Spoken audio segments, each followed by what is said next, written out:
नमस्कार दोस्तों, स्वागत है आपका ग्राइंडिंग सक्सेस चैनल पर।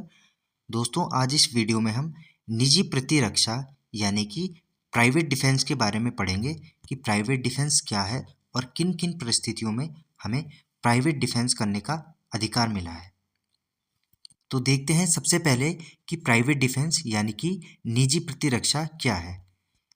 तो निजी प्रतिरक्षा वह वैधानिक अधिकार है जो किसी व्यक्ति को अपने जीवन, अपने शरीर, अपनी संपत्ति या किसी अन्य व्यक्ति के शरीर और संपत्ति को आसन्न खतरे यानी इमिनेंट डेंजर।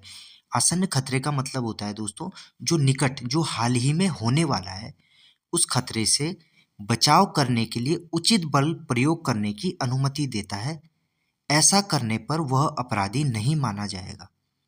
यानी निजी प्रतिरक्षा वह वैधानिक अधिकार है, वह कानूनी अधिकार है जो कानून किसी व्यक्ति को अपने जीवन को, अपने शरीर, अपनी संपत्ति या किसी अन्य व्यक्ति के शरीर और संपत्ति को आसन्न खतरे यानी कि निकट खतरा जो होने ही वाला है, उससे बचाव करने के लिए उचित बल प्रयोग करने की अनुमति देता है। कौन? कानून, ऐसे व्यक्ति को। और ऐसा करने पर वह अपराधी नहीं माना जाएगा। कौन अपराधी नहीं माना जाएगा? जो व्यक्ति प्राइवेट डिफेंस का प्रयोग कर रहा है। ठीक है, आगे देखते हैं दोस्तों इसमें निजी प्रतिरक्षा की आवश्यकता के प्रमुख कारण कि निजी प्रतिरक्षा की आवश्यकता कब पड़ेगी, क्या कौन से ऐसे कारण हैं जिसमें प्राइवेट डिफेंस की आवश्यकता पड़ती है। तो इसमें सबसे पहले देखते हैं आसन्न खतरे की स्थिति में निजी प्रतिरक्षा। यानी आसन्न खतरे का मतलब है निकट खतरा जो कि हाल ही में होने ही वाला है। मानो कि जैसे कोई व्यक्ति आपको कोई डंडा लेके मारने के लिए दौड़ रहा है, तो उस स्थिति में आपको निजी प्रतिरक्षा का अधिकार। तो यहाँ पे आसन्न खतरे का मतलब ये है जो निकट खतरा है, जो होने ही वाला है, उस खतरे के संबंध में निजी प्रतिरक्षा का अधिकार। पहला कारण यह है निजी प्रतिरक्षा का। दूसरा, जीवन और शारीरिक सुरक्षा के संबंध में निजी प्रतिरक्षा। अपने जीवन और अपनी शारीरिक सुरक्षा के संबंध में प्राइवेट डिफेंस का अधिकार। तीसरा है संपत्ति की रक्षा में निजी प्रतिरक्षा। यानी यदि कोई व्यक्ति, यदि कोई आपकी संपत्ति को नुकसान पहुंचा रहा है या लूटपाट कर रहा है किसी भी तरह, तो उस समय आप क्या? निजी प्रतिरक्षा का अधिकार। आगे देखते हैं अन्याय के विरुद्ध आत्म सहायता के संबंध में निजी प्रतिरक्षा का अधिकार। यदि अन्याय हो रहा है तो उसमें अपनी सहायता के संबंध में प्राइवेट डिफेंस यानी निजी प्रतिरक्षा का अधिकार।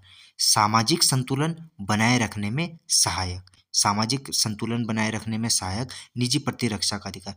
देखिए, प्रत्येक समय तो हमारे चारों ओर पुलिस एकदम उपलब्ध नहीं हो सकती, तो उस संबंध में जबकि वहाँ पे हमारी कोई सहायता के लिए ना हो, कोई पुलिस का अधिकारी या कोई पुलिस कर्मचारी हमारी सहायता के लिए ना हो, तो उस समय हमें प्राइवेट डिफेंस यानी निजी प्रतिरक्षा का अधिकार है।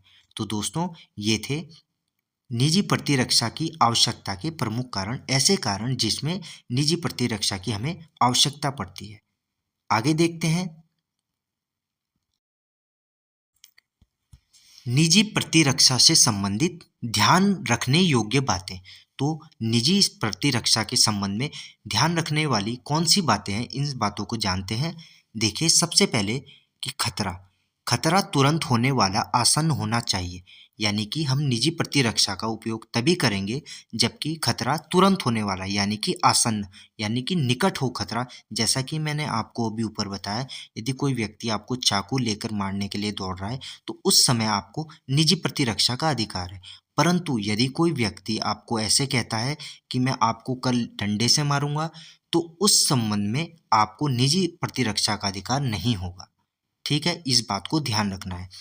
प्रतिरक्षा केवल अवैध कृत्य के खिलाफ हो सकती है, किसी वैध कार्य जैसे पुलिस का कानूनी कार्य के विरुद्ध नहीं होगी। तो निजी प्रतिरक्षा का अधिकार हमें कहाँ पे नहीं होगा?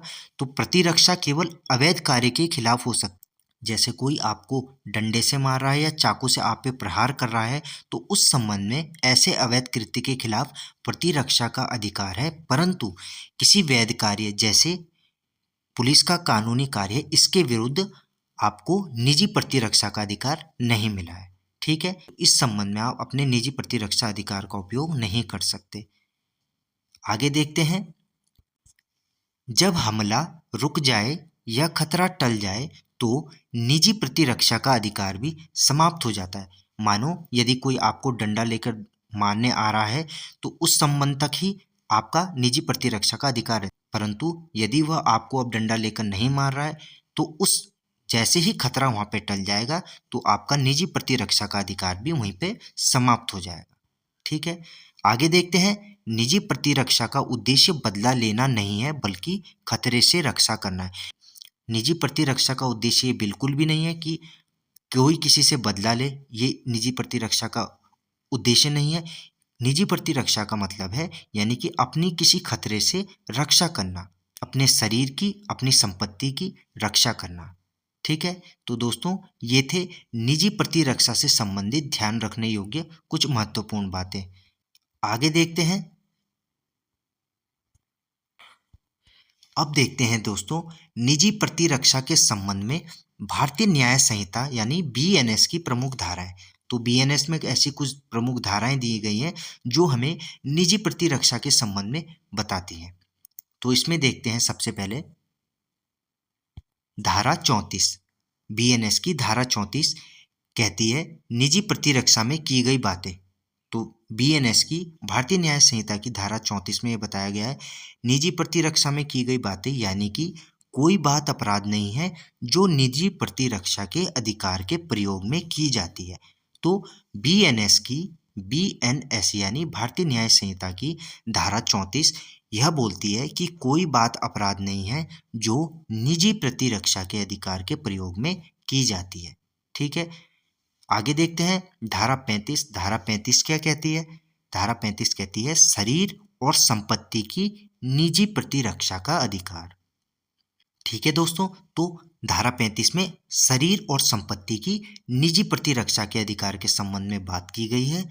इसमें बोला गया है मानव शरीर पर प्रभाव डालने वाले किसी अपराध के विरुद्ध, ऐसा कोई अपराध जो किसी मानव के शरीर पर प्रभाव डाले, उसके विरुद्ध अपने शरीर और किसी अन्य व्यक्ति के शरीर की प्रतिरक्षा करें। दोस्तों यहाँ पे इस चीज़ को ध्यान रखना है, यहाँ पे मानव शरीर पर प्रभाव डालने वाले ऐसा कोई भी अपराध जो मानव शरीर पर प्रभाव डाले, चाहे वो फिर अपने शरीर के विरुद्ध हो चाहे किसी अन्य व्यक्ति के शरीर के विरुद्ध हो, उसकी प्रतिरक्षा का अधिकार। ठीक है, आगे देखते हैं धारा 35 में ही बताया गया है किसी ऐसे कार्य के विरुद्ध जो चोरी, लूट, रिश्ती का मतलब होता है दोस्तों मिसचीफ, या आपराधिक अत्याचार करने का प्रयत्न है, चाहे वह अपनी संपत्ति हो या किसी और की संपत्ति हो, उसकी प्रतिरक्षा करे। यदि कोई भी ऐसा काम करता है जो कि चोरी हो, लूट हो, रिश्ती यानी मिसचीफ हो या आपराधिक अत्याचार हो, क्रिमिनल ट्रेसपास, आपराधिक अत्याचार का मतलब होता है क्रिमिनल ट्रेसपास करने का जो प्रयत्न करता है, चाहे वो फिर आपकी अपनी संपत्ति हो या किसी और की संपत्ति हो, तो उसकी प्रतिरक्षा करने का अधिकार ये बताया गया है धारा 35 में। ठीक है, आगे देखते हैं धारा 36। बीएनएस की धारा 36 क्या कहती है? ऐसे व्यक्ति से भी अपनी रक्षा करने का अधिकार है जो कानूनी रूप से जिम्मेदार नहीं है, जैसे कि कोई बच्चा है, पागल व्यक्ति है, कोई नशे में धुत या किसी भ्रम के कारण कोई आपके विरुद्ध हमला करता है। ठीक है, तो ऐसे व्यक्ति से भी आपकी अपनी रक्षा करने का अधिकार है जो कानूनी रूप से जिम्मेदार नहीं है, जैसे किसी बच्चे के खिलाफ, किसी पागल व्यक्ति के खिलाफ, कोई नशे में धुत व्यक्ति हो या किसी भ्रम के कारण। ठीक है, यदि कोई मानसिक रूप से बीमार व्यक्ति आपको मारने की कोशिश करता है तो आपको आत्मरक्षा का वही अधिकार है जो तब होता जब वह स्वस्थ व्यक्ति होता।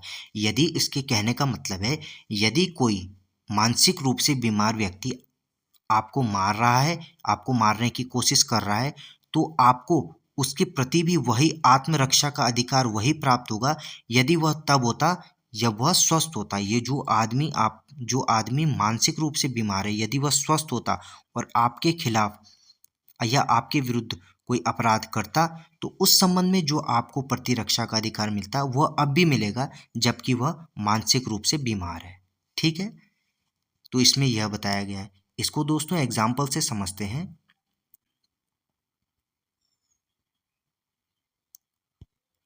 इसका एग्जाम्पल है, क नामक व्यक्ति रात में एक ऐसे घर में प्रवेश करता है जिसमें प्रवेश करने के लिए वह वैध रूप से हकदार है।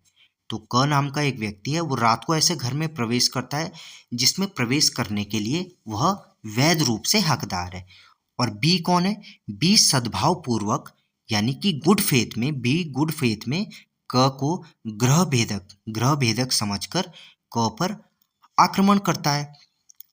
तो ब जो है सदा सद्भाव पूर्वक यानी कि गुड फेथ में क को ग्रह भेदक समझकर क पर आक्रमण करता है। यहाँ ब इस भ्रम के अधीन क पर आक्रमण करके कोई अपराध नहीं करता।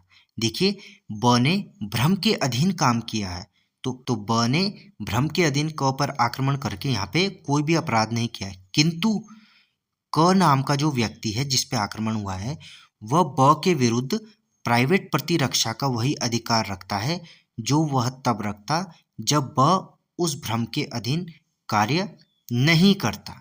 ठीक है, तो कहने का मतलब है, यानी कि क नाम का कोई व्यक्ति रात को ऐसे घर में प्रवेश कर रहा है जिसमें प्रवेश करने के लिए वह वैध रूप से हकदार है। ब नाम का कोई व्यक्ति, ब जो उस घर का नागरिक है, वह सद्भाव पूर्वक यानी कि गुड फेथ में क को ग्रह भेदक समझकर यानी चोर समझकर क पर आक्रमण कर देता है। यहाँ ब इस भ्रम के अधीन क पर आक्रमण करके कोई अपराध नहीं करता। मतलब ब ने जो क पर आक्रमण किया है वह कोई अपराध नहीं माना जाएगा क्योंकि उसने वो भ्रम में था, उसने सोचा कोई चोर आ गया है। ठीक है, किंतु क ब के विरुद्ध प्राइवेट प्रतिरक्षा का वही अधिकार रखता है। तो क जो है वो ब के विरुद्ध प्राइवेट प्रतिरक्षा का वही अधिकार रखता है जो वह तब रखता जब ब उस भ्रम के अधीन कार्य न करता है। यानी कि कहने का मतलब यह है, यदि ब उस भ्रम के अधीन कार्य न करता यानी कि ब बिना किसी भ्रम के भी उस पर आक्रमण करता तो भी क पे वही अधिकार रहता जो कि अभी क के पास है, जबकि ब उस पर भ्रम में आक्रमण कर रहा है। ठीक है, तो ये हो गया धारा 36।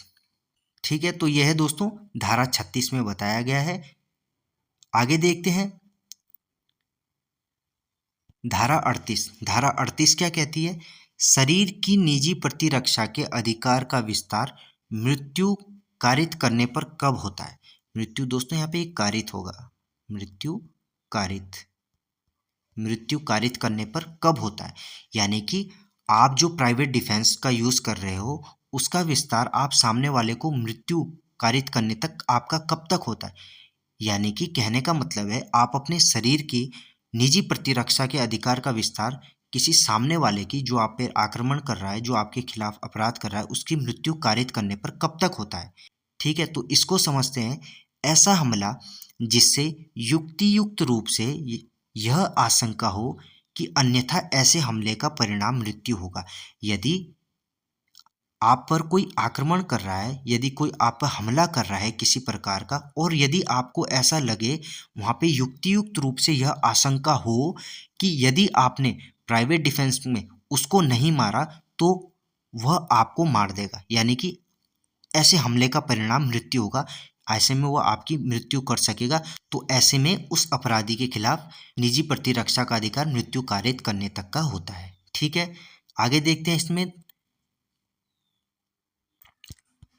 ऐसा हमला जिससे युक्तियुक्त रूप से यह आशंका हो कि अन्यथा ऐसे हमले का परिणाम घोर उपति होगा, तो इस संबंध में भी प्राइवेट डिफेंस में मृत्यु कारित करने तक का अधिकार है।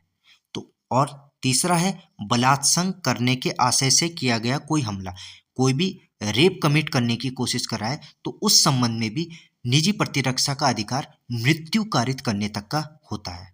ठीक है, और अगला है व्यपहरण या अपहरण, यानी कि किडनैपिंग और एब्डक्टिंग करने के आशय से किया गया कोई हमला है तो इस संबंध में भी निजी हमला यानी कि जो प्राइवेट डिफेंस है उसका अधिकार मृत्यु कारित करने तक का होता है। यानी कि आपने सामने वाले को जो हमला कर रहा है उसकी मृत्यु कर दी प्राइवेट डिफेंस में, तो ये कुछ इसमें कंडीशंस बताई गई हैं जिस संबंध में निजी प्रतिरक्षा का अधिकार जो है मृत्यु कारित करने तक का होता है। ठीक है, तो दोस्तों ये एक इम्पॉर्टेंट धारा है, इसको याद रखना है। धारा 38 में इन चीज़ों के संबंध में बात की गई है। ठीक है, आगे देखते हैं धारा 40। धारा 40 में क्या बताया गया है? शरीर की निजी प्रतिरक्षा के अधिकार का प्रारंभ होना और बना रहना, यानी कि जो प्राइवेट डिफेंस है उसके अधिकार का प्रारंभ कब होता है और वह कब तक बना रहता है। तो शरीर की निजी प्रतिरक्षा का अधिकार उस क्षण प्रारंभ हो जाता है, यानी कि उस समय से ही प्रारंभ हो जाता है जब अपराध करने के प्रयत्न या धमकी से शरीर के संकट की युक्ति युक्त आशंका पैदा हो जाती है। यानी कि कोई प्रयत्न कर रहा है धमकी से, ऐसा लगे कि शरीर के संकट की युक्ति युक्त आशंका पैदा हो जाती है, चाहे वह अपराध न किया गया हो, और वह तब तक बना रहता है जब तक कि शरीर के संकट की ऐसी आशंका बनी रहती है। ठीक है, तो शरीर की निजी प्रतिरक्षा का अधिकार उस समय से प्रारंभ हो जाता है, मानो कि कोई डंडा लेकर मारने के लिए दौड़ के आ रहा है या कोई चाकू से मारने के लिए दौड़ के आ रहा है, तो अपराध के करने के प्रयत्न से या धमकी से शरीर के संकट की, यानी कि शरीर पे संकट की युक्तियुक्त आशंका पैदा हो जाती है, चाहे वह अपराध ना किया गया हो, और वह तब तक बना रहता है जब तक कि ऐसा लगे कि शरीर के संकट की आशंका जब तक बनी रहेगी, यानी कि शरीर के संकट की आशंका बनी रहती है तब तक निजी प्रतिरक्षा का अधिकार बना रहता है। ठीक है, तो ये हो गया निजी प्रतिरक्षा के अधिकार का प्रारंभ और जब कब तक वो बना रहता है, ये बताया गया है धारा 40 में। आगे देखते हैं, अब देखते हैं धारा 41। धारा 41 में बताया गया है संपत्ति की निजी प्रतिरक्षा के अधिकार का विस्तार मृत्यु कारित करने तक के संबंध में, यानी कि यदि कोई आपकी संपत्ति पर हमला कर रहा है, उसे लूट रहा है, तो उस संबंध में आपके जो निजी प्रतिरक्षा का अधिकार है वह मृत्यु कारित करने तक के संबंध में किन परिस्थितियों में आपको मिला है। तो सबसे पहले है लूट के संबंध में, यदि कोई आपके घर को, आपकी संपत्ति को लूट रहा है तो उस संबंध में सामने वाले का मृत्यु कारित करने तक के संबंध में आपको अधिकार मिला है निजी प्रतिरक्षा के संबंध में। दूसरा है यदि कोई सूर्यास्त के बाद और यदि सूर्योदय से पहले आपके गृह भेदन करता है, यानी कि हाउस ट्रेस पासिंग करता है, तो उस संबंध में भी आपको निजी प्रतिरक्षा के अधिकार का वो विस्तार मिला है जिसमें आप सामने वाले की मृत्यु करने तक के संबंध में बात की गई है। तीसरा है मानव आवास को अग्नि या किसी विस्फोटक पदार्थ द्वारा रिश्ती। ठीक है, यदि कोई मानव आवास यानी जिसमें मानव रह रहा है, उसके घर हो गया या उसकी जो भी संपत्ति हो गया, उसको आग से या किसी विस्फोटक पदार्थ द्वारा हानि पहुंचा रहा है, तो उस संबंध में भी निजी प्रतिरक्षा के अधिकार का विस्तार मृत्यु कारित करने तक का मिला है। आगे देखते हैं चोरी, रिश्ती या गृह अतिचार की परिस्थितियों में निजी प्रतिरक्षा का अधिकार। यदि कोई चोरी कर रहा है, कोई रिश्ती यानी मिसचीफ कर रहा है, कोई गृह अतिचार कर रहा है यानी हाउस ट्रेस पासिंग कर रहा है, इन परिस्थितियों में निजी प्रतिरक्षा का अधिकार मृत्यु कारित करने तक के संबंध में मिला है। ठीक है दोस्तों, तो धारा 41 में संपत्ति की निजी प्रतिरक्षा यानी कि संपत्ति के प्राइवेट डिफेंस के अधिकार का जो विस्तार है वो मृत्यु कारित करने तक के संबंध में बताया गया है इन परिस्थितियों में, जिसमें लूट, सूर्यास्त के बाद और सूर्योदय के पहले गृह भेदन, मानव आवास को अग्नि या किसी विस्फोटक पदार्थ द्वारा रिश्ती, चोरी, रिश्ती या गृह अतिचार की परिस्थितियों में निजी प्रतिरक्षा का अधिकार मृत्यु कारित करने तक के संबंध में। ठीक है, तो यह बताया गया है धारा 41 में। आगे देखते हैं धारा 44। धारा 44 क्या कहती है निजी प्रतिरक्षा यानी प्राइवेट डिफेंस के संबंध में? तो धारा 44 में बताया गया है किसी घातक हमले यानी डेडली असॉल्ट के खिलाफ यदि कोई व्यक्ति अपने निजी बचाव प्राइवेट डिफेंस का प्रयोग कर रहा हो और उस बचाव के समय ऐसा हो कि बिना किसी निर्दोष व्यक्ति को नुकसान पहुंचाए वह अपने निजी प्रतिरक्षा के अधिकार का प्रयोग नहीं कर सकता, तो इस परिस्थिति में कानून उस व्यक्ति को निजी प्रतिरक्षा का अधिकार प्रदान करता है, चाहे उसमें किसी निर्दोष को नुकसान का खतरा हो। तो दोस्तों इसमें कहने का मतलब है, किसी घातक हमले के खिलाफ यदि कोई व्यक्ति अपने निजी बचाव प्राइवेट डिफेंस का प्रयोग कर रहा है और उस बचाव में ऐसा हो कि बिना किसी निर्दोष व्यक्ति को नुकसान पहुंचाए वह अपने जो प्राइवेट डिफेंस है उसका यूज नहीं कर सकता, तो इस परिस्थिति में कानून ने उस व्यक्ति को निजी प्रतिरक्षा का प्रयोग करने का अधिकार दिया है, चाहे फिर उसमें किसी निर्दोष व्यक्ति को नुकसान का खतरा ही क्यों ना हो। यह बोला गया है धारा 44 में। दोस्तों इसको एग्जाम्पल से समझते हैं। देखिए, क नाम के व्यक्ति पे, क नाम का एक व्यक्ति है, क पर एक भीड़ द्वारा आक्रमण किया जाता है। तो क नाम का एक व्यक्ति, इस पे किसी भीड़ ने आक्रमण कर दिया जो उसकी हत्या करने का प्रयत्न करती है। वह भीड़ इस क नामक व्यक्ति की हत्या करने का प्रयत्न कर रही है। अब वह उस भीड़ पर गोली चलाए बिना निजी प्रतिरक्षा के अपने अधिकार का प्रयोग नहीं कर सकता। तो उसके कहने का मतलब है, वह जो है बिना गोली चलाए अपनी निजी प्रतिरक्षा के अधिकार का प्रयोग नहीं कर सकता, यानी कि उसे अपने प्राइवेट डिफेंस में गोली चलानी ही पड़ेगी। और उस भीड़ में छोटे बच्चे भी शामिल हैं, उस भीड़ में छोटे बच्चे भी शामिल हैं। यदि ऐसे में क जिस व्यक्ति पर हमला हुआ है वह निजी प्रतिरक्षा में गोली चलाता है, यदि यह क नाम का व्यक्ति गोली चला देता है और यदि किसी छोटे बच्चे को किसी प्रकार की कोई अपहानि हो जाती है तो क का कोई अपराध नहीं माना जाएगा। ठीक है, तो ये बताया गया है धारा 44 में, बीएनएस की धारा 44। ठीक है, तो यदि वह क नाम का व्यक्ति ऐसे में अपनी निजी प्रतिरक्षा के अधिकार में गोली चला देता है और यदि किसी छोटे बच्चे को कोई अपहानि हो गई तो क का कोई अपराध नहीं माना जाएगा, यह बोलती है धारा 44, बीएनएस की धारा 44। ठीक है दोस्तों, तो ये थी दोस्तों बीएनएस की धारा 44। यह थी धारा 44 किसी भी घातक हमले के खिलाफ व्यक्ति के बचाव के संबंध में। ठीक है, तो दोस्तों ये थे प्राइवेट डिफेंस यानी निजी प्रतिरक्षा और उससे संबंधित बीएनएस की महत्वपूर्ण धाराएं। मिलते हैं दोस्तों आपसे ऐसी एक और वीडियो में एक नए टॉपिक के साथ। धन्यवाद।